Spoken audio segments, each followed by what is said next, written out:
Rebecca Martinez had been working as an air traffic controller at Denver International Airport for 12 years when she first noticed the pattern. Every third Tuesday of the month, around 11:30 at night, an unmarked private jet would request clearance for landing. The aircraft never appeared on the standard flight manifests, carried no visible registration numbers, and its flight path seemed to materialize out of nowhere on her radar screen. What made it even more peculiar was how her supervisor, Derek Thompson, would immediately take over communications whenever this particular aircraft appeared. The first time Rebecca questioned it, Derek had brushed her off with a dismissive wave. Classified government stuff, he'd said, not bothering to look up from his coffee. Above your pay grade, Martinez. Just focus on the commercial traffic. But Rebecca had been in this job long enough to know that even classified flights followed certain protocols. They had designated call signs, proper documentation, and clear communication chains. This jet had none of that. Rebecca's curiosity might have remained just that if not for what happened on a cold February night. The unmarked jet had landed as usual, and Derek had handled the communication with his typical secretive efficiency. But this time, Rebecca noticed something different. As the aircraft taxied toward the private terminal, Derek made a phone call. She couldn't hear most of the conversation, but she caught fragments. Package delivered safely, and she'll be pleased with the discretion. The use of she intrigued Rebecca. In her experience, most classified government operations were referenced with code names or numbers, never personal pronouns. It suggested something more personal, more private than official business. She began paying closer attention to Derek's behavior on those Tuesday nights, noting how he would arrive at work earlier than usual, how he would dismiss other controllers from the sector, and how he would personally escort whoever was in that jet through the private terminal. Rebecca's breakthrough came 3 months later when she was working a double shift due to a colleague's illness. She was monitoring the late-night traffic when she saw the familiar blip appear on her screen. This time, however, Derek was nowhere to be found. He had left early, claiming a family emergency, and hadn't arranged for anyone else to handle the special clearance. Rebecca found herself in the unique position of being the only qualified controller available to handle the landing. When she opened the communication channel, expecting to hear the usual terse, professional exchange, she was surprised by a warm, distinctly feminine voice. Denver Control, this is November 77 Alpha requesting immediate clearance for landing. I trust Derek Thompson has prepared the usual arrangements. The voice carried an undertone of expectation, as if the speaker was accustomed to having her requests handled with particular care. Rebecca hesitated for a moment before responding.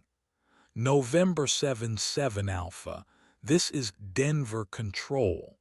Controller Thompson is unavailable this evening. I'll be handling your clearance tonight. There was a long pause on the other end, during which Rebecca could almost feel the surprise radiating through the radio waves. "I see," the voice finally responded, cooler now. "And you are." Rebecca provided her name and credentials, maintaining her professional demeanor despite the unusual circumstances. The conversation that followed was routine from a technical standpoint, but Rebecca sensed an underlying tension.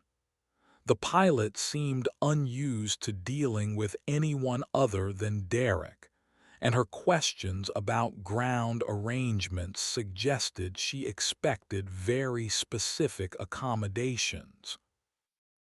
After the jet landed and taxied to the private terminal, Rebecca watched through the tower windows as a lone figure emerged from the aircraft. Even from a distance, she could see it was an elegant woman in expensive clothing, moving with the confidence of someone accustomed to having her way. What happened next would change Rebecca's understanding of everything she thought she knew about her workplace and her supervisor. The woman didn't head toward the terminal building as expected. Instead, she walked directly toward the administrative offices, using what appeared to be a security card to access restricted areas. Rebecca watched in amazement as the woman moved through the facility with the ease of someone who knew exactly where she was going. This wasn't a passenger or even a VIP guest.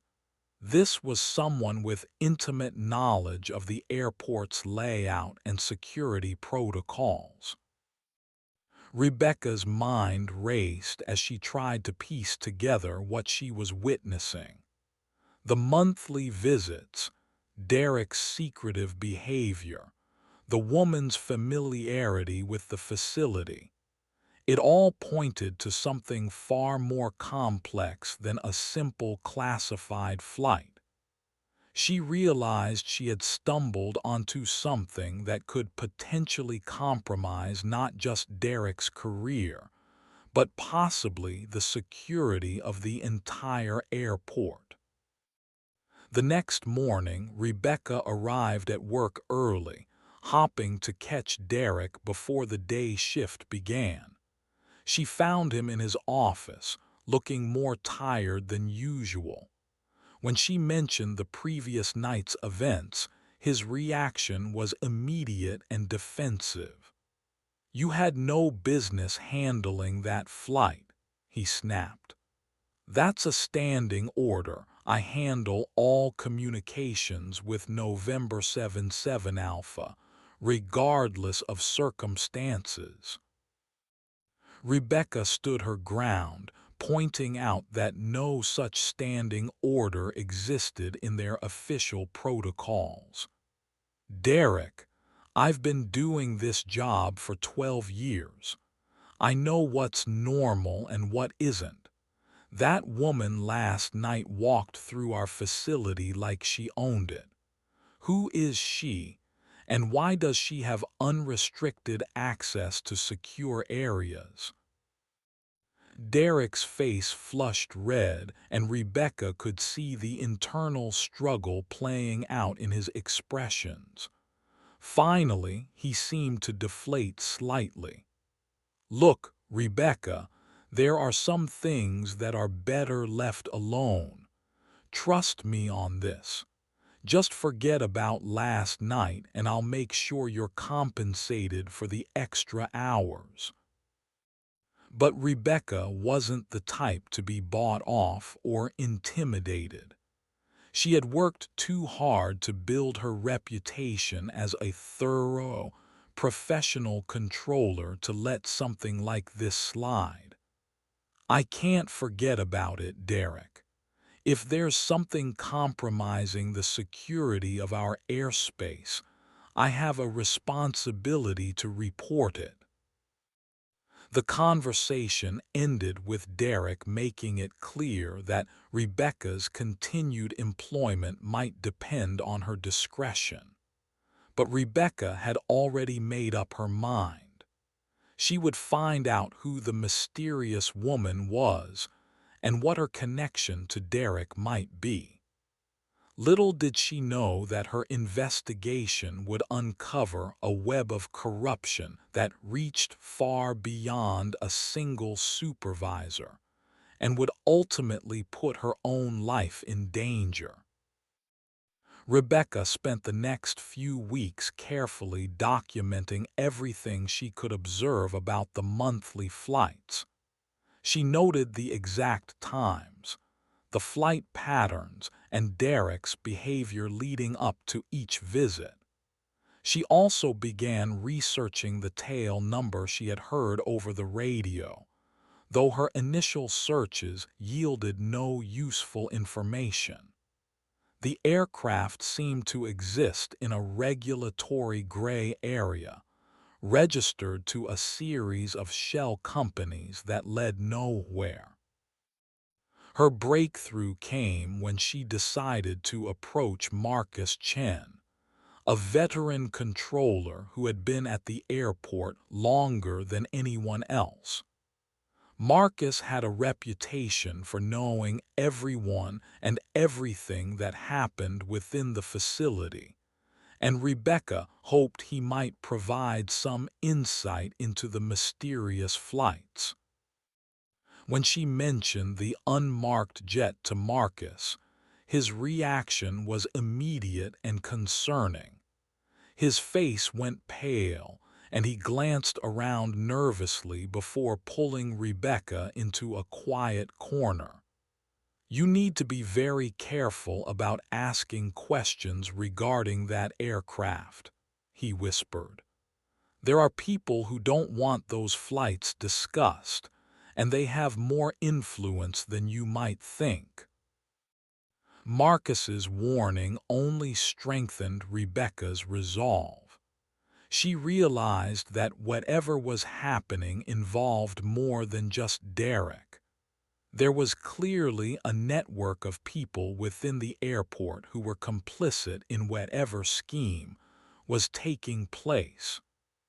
She began to suspect that the monthly visits were part of a larger operation, possibly involving smuggling or other illegal activities. The turning point came when Rebecca decided to follow the mysterious woman after her next visit. She arranged to swap shifts with a colleague, giving her the freedom to observe from outside the facility. When the unmarked jet arrived in March, Rebecca positioned herself in the parking garage where she could watch the private terminal without being seen. What she witnessed that night exceeded her worst suspicions. The woman didn't just enter the airport facility. She was met by Derek and two other men Rebecca didn't recognize. They escorted her to a waiting SUV with tinted windows, but not before she handed Derek a briefcase. The exchange was brief and businesslike, suggesting a well-established routine. Rebecca managed to photograph the license plate of the SUV and followed it at a distance through the city. The vehicle led her to an upscale hotel in downtown Denver, where the woman was met by several other individuals who clearly deferred to her authority. Rebecca realized she was looking at someone with significant power and influence, someone who was using the airport as a regular meeting point for activities that were definitely not official government business. Armed with this new information, Rebecca faced a difficult decision. She could report what she had observed to airport security or federal authorities, but doing so would likely expose her unauthorized investigation and could result in disciplinary action or even termination. On the other hand, remaining silent would make her complicit in whatever illegal activities were taking place under her nose. Rebecca chose to document everything meticulously before making any reports. She began keeping detailed records of her observations, taking photographs when possible, and building a comprehensive case file. She also started researching the individuals she had seen, using public records and social media to try to establish their identities and connections. Her investigation revealed that the mysterious woman was Elena Voss, a wealthy businesswoman with connections to several questionable enterprises. Elena owned a network of import-export companies that had been investigated by federal authorities for potential money laundering activities, though no charges had ever been filed. The monthly flights appeared to be part of a regular schedule that allowed Elena to conduct business while avoiding the scrutiny that might come with using commercial aviation. Rebecca realized that Derek was likely being paid handsomely for his cooperation in facilitating these clandestine meetings. His position as an air traffic controller gave him the authority to manipulate flight records and ensure that Elena's visits remained off the official books. It was a perfect scheme. Elena got her privacy, Derek got his payment, and the airport's security systems were compromised from within. The weight of her discovery pressed heavily on Rebecca's shoulders. She knew she had to act, but she also understood the personal and professional risks involved. Derek had made it clear that her job was at stake, and she suspected that Elena's influence extended far beyond the airport. Making an enemy of someone with Elena's resources and connections could have consequences that extended well beyond her career. Rebecca's decision to move forward with her investigation was motivated by more than just professional duty. She had always prided herself on her integrity and her commitment to aviation safety. Allowing the airport's security to be compromised for personal gain went against everything she believed in. She realized that staying silent would mean becoming complicit in Elena's operation, and that was something she couldn't live with. The next phase of Rebecca's investigation focused on gathering evidence that would be compelling enough to convince authorities to take action.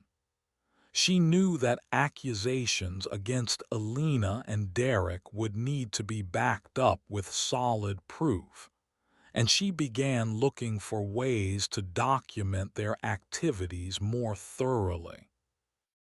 Her opportunity came when she learned that Elena's next visit would coincide with a major security audit at the airport. Rebecca realized that the presence of federal inspectors would provide the perfect cover for her own investigation. She could document Elena's unauthorized access to secure areas while having witnesses who could corroborate her observations. Rebecca spent weeks preparing for what she hoped would be the final phase of her investigation. She studied Elena's previous visits, mapping out her typical routes through the facility and identifying the best vantage points for observation. She also researched the backgrounds of the security auditors, hoping to find someone with a reputation for thoroughness and integrity. When the night of Alina's visit arrived, Rebecca was ready.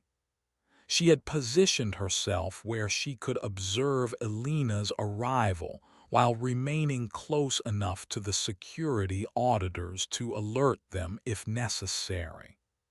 What she witnessed that night would provide the evidence she needed to expose the corruption that had been taking place under everyone's noses.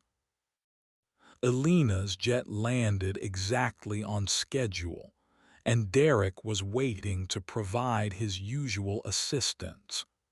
But this time, Rebecca was ready to document everything. She had equipped herself with a high-quality camera and had prepared detailed notes about the security protocols that were being violated. As Alina moved through the facility with her usual confidence, Rebecca captured every step of her unauthorized access. The evidence Rebecca gathered that night was comprehensive and damning. She had photographs of Alina using security cards to access restricted areas, video of Derek facilitating her movement through the facility, and detailed documentation of the security protocols that were being systematically violated. Most importantly, she had captured Alina's meeting with the unidentified men who had been waiting for her arrival. With her evidence compiled, Rebecca faced the moment of truth. She could continue to observe and document, building an even stronger case, or she could act on what she had already gathered. The decision was made for her when she overheard Derek talking to someone on his phone about handling the Martinez problem. Rebecca realized that her investigation had not gone unnoticed and that she was now in potential danger. Rebecca made copies of all her evidence and secured them in multiple locations before making her first official report. She contacted the Federal Aviation Administration's Office of Inspector General, providing them with a detailed account of her observations and the evidence she had gathered. She also reached out to the FBI, suspecting that Alina's activities might involve federal crimes beyond the scope of aviation security. The response to Rebecca's reports was swift and decisive. Within days, federal agents were conducting interviews at the airport, and Derek was placed on administrative leave pending a full investigation. Alina's next scheduled visit was met by a team of federal agents rather than her usual welcoming committee, resulting in her arrest on charges of conspiracy, money laundering, and violation of federal aviation security regulations. The investigation that followed Rebecca's reports revealed the full scope of Alina's operation. She had been using her monthly flights to coordinate a network of illegal activities, including money laundering for criminal organizations and facilitating the movement of contraband through private aviation channels. Derek had been receiving substantial payments for his cooperation, and several other airport employees were also implicated in the scheme. Rebecca's courage in exposing the corruption came at a personal cost. While she was praised by federal authorities for her diligence and integrity, she faced retaliation from some of her colleagues who resented the scrutiny that her reports had brought to the airport. Derek's supporters within the facility made her work environment uncomfortable, and she was forced to deal with threats and harassment from unknown sources. Despite the challenges, Rebecca remained committed to her principles. She testified before federal investigators, providing detailed accounts of her observations and the evidence she had gathered. Her testimony was crucial in building the case against Alina and her co-conspirators, and she was commended by federal prosecutors for her thoroughness and professionalism. The trial that followed was a media sensation, with Rebecca's role as the whistleblower who exposed the corruption making her a reluctant public figure. She testified about the months of investigation that had led to her discoveries, describing how she had pieced together the evidence of Alina's illegal activities. Her testimony was compelling and detailed, providing prosecutors with the foundation they needed to secure convictions. Alina was ultimately sentenced to 15 years in federal prison for her role in the conspiracy, while Derek received a 7-year sentence for his cooperation in facilitating the illegal activities. Several other airport employees received lighter sentences in exchange for their cooperation with the investigation. The case resulted in significant changes to airport security protocols and increased oversight of private aviation activities. Rebecca's experience transformed her from a dedicated but relatively anonymous air traffic controller into a recognized advocate for aviation security and government accountability. She was invited to speak at professional conferences about the importance of reporting security violations, and she became a resource for other whistleblowers facing similar challenges. The personal toll of her investigation and its aftermath was significant. Rebecca had to relocate to a different city for her safety, and she struggled with the stress of having her life disrupted by her decision to do the right thing. But she never regretted her choice to expose the corruption, knowing that her actions had prevented potentially dangerous security breaches and held powerful people accountable for their crimes. Years later, Rebecca would reflect on how a simple observation about an unmarked jet had led to one of the most significant aviation security cases in recent history. Her story became a case study in professional ethics and the importance of individual courage in confronting institutional corruption. The mysterious woman who had once moved through the airport with such confidence was now serving time in federal prison, and the security vulnerabilities she had exploited were closed. The case also highlighted the broader challenges facing aviation security in an era of increasing private aviation activity. Alina's scheme had succeeded for so long because it exploited gaps in oversight and relied on the corruption of key personnel. Rebecca's investigation had revealed these vulnerabilities and forced authorities to strengthen their monitoring and enforcement capabilities. Rebecca's legacy extended beyond the specific case she had exposed. Her willingness to risk her career and personal safety to protect aviation security inspired other airport employees to be more vigilant and to report suspicious activities.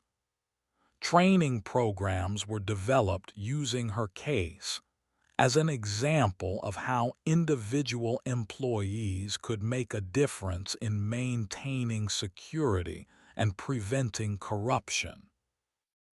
The unmarked jet that had first caught Rebecca's attention never returned to Denver International Airport. Alina's arrest had effectively ended the monthly flights, and the security measures implemented in response to the case made it unlikely that similar schemes could succeed in the future. The airport had learned from its vulnerabilities and had put in place stronger protections against internal corruption. Rebecca eventually returned to work as an air traffic controller, though at a different facility where she could start fresh without the baggage of her whistleblower experience. She continued to excel in her profession, but she also maintained her role as an advocate for aviation security and government accountability. Her story served as a reminder that sometimes the most important actions are taken by individuals who choose to stand up for what is right, even when it comes at great personal cost. The investigation that began with Rebecca's curiosity about an unmarked jet had ultimately revealed a complex web of corruption that reached far beyond a single airport or even a single criminal organization. Alina's network had connections to international money laundering operations, and her arrest had disrupted activities that spanned multiple countries and involved millions of dollars in illegal transactions. Federal authorities used the information gathered from Alina's case to pursue other investigations, leading to additional arrests and convictions. The case became a model for how vigilant employees could help law enforcement agencies combat sophisticated criminal enterprises that relied on corruption within legitimate institutions. Rebecca's experience also demonstrated the importance of protecting whistleblowers from retaliation. Her courage in coming forward had been essential to exposing the corruption, but she had paid a significant price for her actions. The case helped strengthen protections for aviation security whistleblowers and established precedents for supporting employees who report security violations.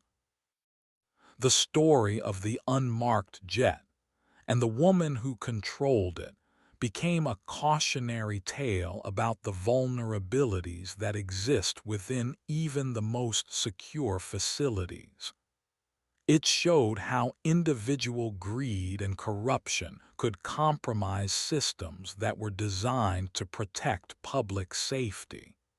And it highlighted the crucial role that ethical employees play in maintaining security and accountability.